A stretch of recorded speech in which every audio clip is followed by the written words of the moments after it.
বঙ্গবন্ধু শেখ মুজিবুর রহমানের জন্য দেশে ১০ লাখ মানুষ না খেয়ে মারা গেছে বলে মন্তব্য করেছেন প্রধান উপদেষ্টার প্রেস সচিব শফিকুল আলম।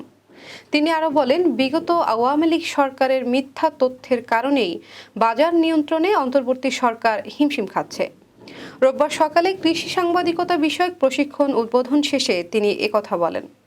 প্রেস সচিব বলেন, আওয়ামী লীগ সরকার এতদিন দেশবাসীকে মিথ্যা তথ্য দিয়েছে, বলেছে বছরের পর বছর উৎপাদন বেড়েছে, কিন্তু ঘটনা উল্টো। এ কারণেই অন্তর্বর্তী সরকার বাজার নিয়ন্ত্রণে হিমশিম খাচ্ছে। তিনি বলেন, আলুর উৎপাদন কম হওয়ায় দাম বেড়েছে, যদিও বিগত সরকার আলুর বাম্পার দেখিয়েছে। শফিকুল আলম বলেন, শেখ মুজিবুর রহমান জুট চুক্তি আত্মঘাতী সিদ্ধান্ত ছিল। এর ফলাফল ১৯৭৪ সালে ১০ লাখ মানুষ না খেয়ে মারা গেছে। প্রেস সচিব আরও বলেন, ২০২৫ সালে বাজেট জনবান্ধব হবে। যৌক্তিকতা বিবেচনা করেই সরকারি চাকরিজীবীদের মহার্ঘ ভাতা দেওয়ার সিদ্ধান্ত নিয়েছে অন্তর্বর্তী সরকার।